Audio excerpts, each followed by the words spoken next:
sunk an enemy destroyer.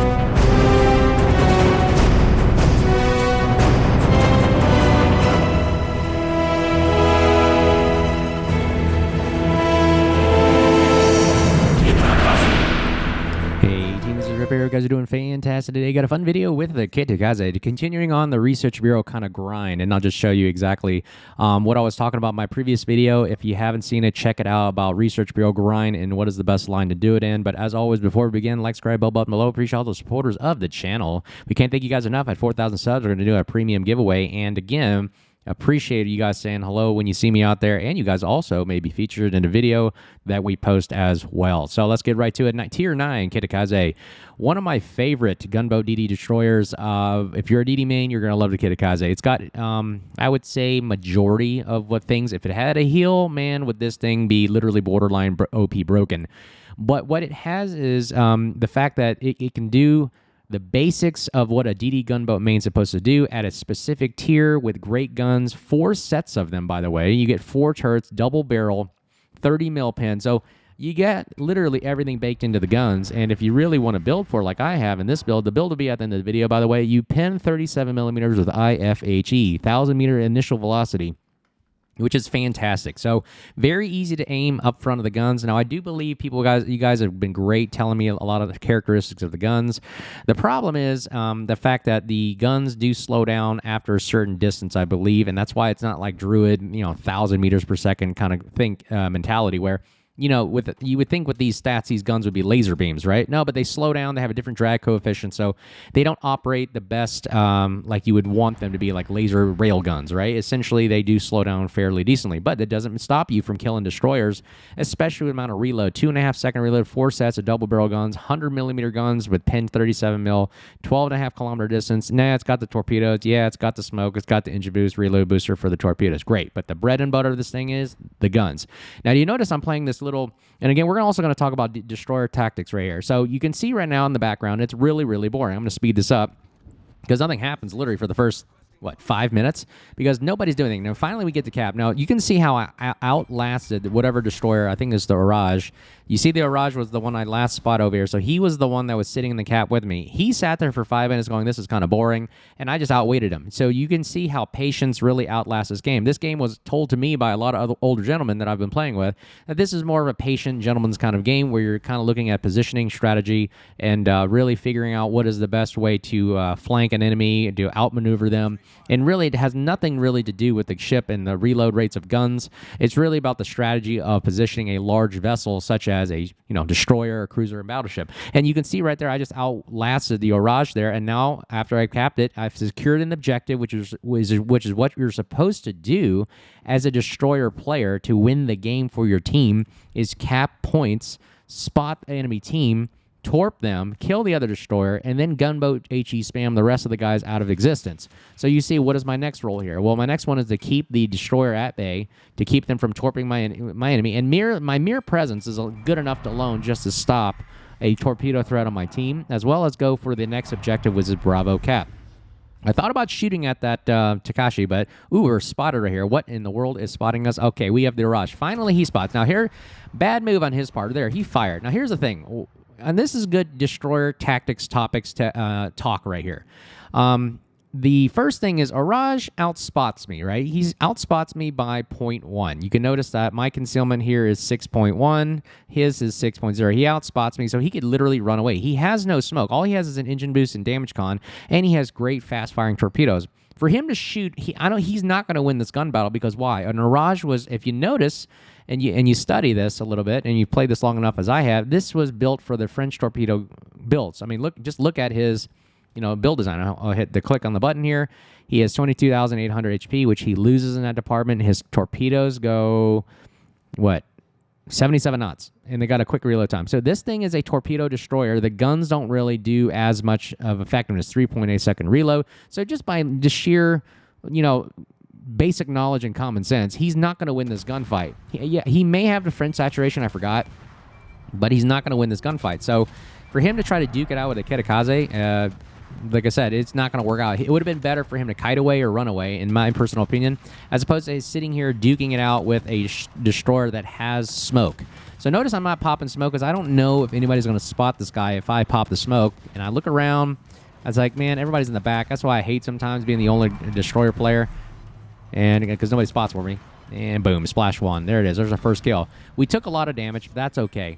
He boosted up our basic reload with the Adrenaline Rush. Look, we got a 2.2 second reload now, and now we can farm people to our heart's content. So what are we going to do here? We've killed their destroyer. We've capped a point. We're spotting for the enemy team. Now we're spamming, and we're trying to take out battleships and cruisers, right? So that is basically the biggest thing you want to do to understand, you know, what's your role right now. So look at this, the reload rate, 2.2 seconds. My gosh, it literally is almost broken OP at this tier level. Tier 9 Kitakaze, it will literally wipe the floor with tier 7, tier 8 if you get top tier. And then around the tiers 8, 9, and 10, you're still kind of fairly decent gun reload and firepower that you're just almost borderline OP broken. So yeah, what is it? Musashi goes back, and now we're going to play with the Massachusetts. Okay, so what we're going to do right here, we're going to wait and see where he goes. Okay, now we're hydroed. My gosh. The good thing we got out of dodge here. Otherwise, we would have been perma-spotted by the Prince Eugen with his 6-kilometer hydro. So knowing when to run and when to reposition, live to fight another day. So we're going to turn back around, reposition, and we're going to try to attack this Massachusetts. Now, here's the other bread and butter of the Kitakaze. It's got decent torpedoes. They're not bad. Literally 6 coming out of the launcher there. With the reload booster, you're launching another 6. So you get 12 torpedoes. So you're almost like a regular destroyer with 12 sets of torpedoes coming out. The only downside is you have a long reload, which Japanese destroyers typically do have longer reloads, but doesn't matter. The bread and butter of this ship is the guns. So let us reposition. I do not want to get caught in the open with the Massachusetts with its improved secondaries, the American secondaries you're really dreadful of. We're going to take a look at him. Is he going to actually hit these torpedoes? My gosh, look at that. Torpedoes galore, and ooh, look at this nice one, and boom, there it is, splash 2. We get that second kill, and we're thinking about Prince Eugen. Here's the downside again. If I pop smoke, will anybody spot this guy for me? I look around, look at my mini-map. He fired at me. I'm not going to waste my health right here, and yeah, he goes away. Okay, now look at this. The reason why that happened was, look, I have all my team is, I don't understand this. Everybody's always in the back. Everybody's always hiding. And I'm literally the only guy spotting dudes in the center and where I'm supposed to be. But these guys are so busy playing with this guy. And Megami, I have no idea what you're doing. Imperanga are all in the reverse, hiding behind Highland. So literally nobody is spotting, no line of sight on this guy at all. So guess what? We have to literally get out of our smoke, wasted a smoke right there.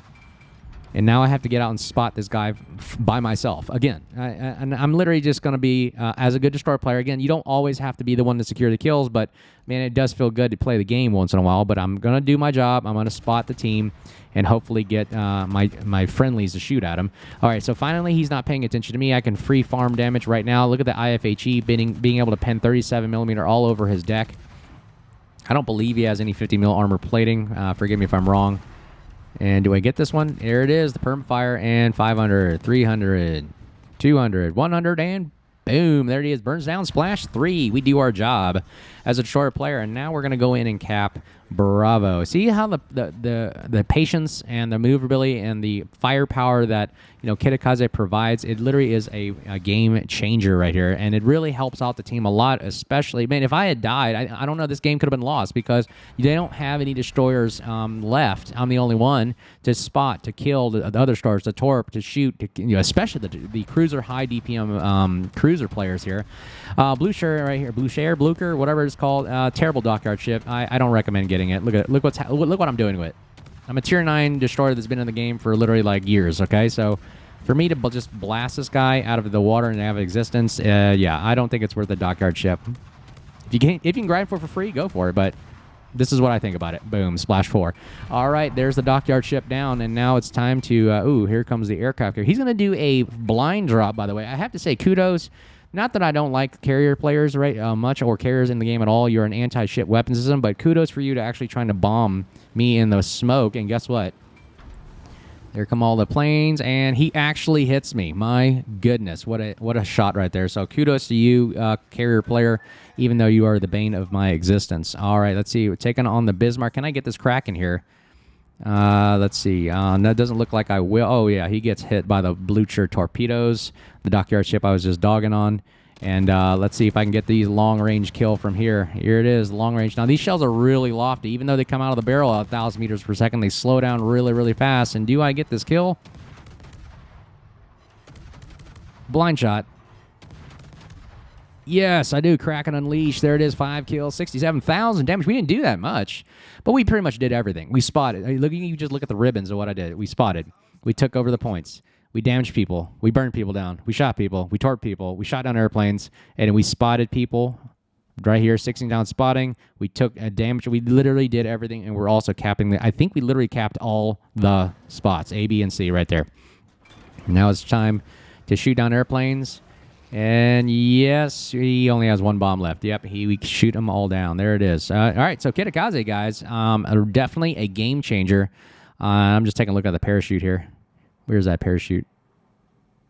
Oh, it doesn't show up on the replay. Oh, weird. The guy that was parachuting, I was watching him earlier, did not show up on the replay. Anyways, Kitakaze, very, very powerful Tier 9 destroyer to get you a lot of those XP points to grind out the Research Bureau. Definitely recommend put those flags and modifiers on there and really, really pound out those XP points to get yourself to the Research Bureau points. Right there, 33,000 base XP, and actually put me over the required limit to get the Harugumo, which then you just have to basically play 1 game, reset the line, and then start over again. And again, I think this is a great way to get those Research Bureaus. Number 1 on the team again. And then we got the detailed report here, firing a lot of these shells, spotting, capping, potential damage, doing everything with our power.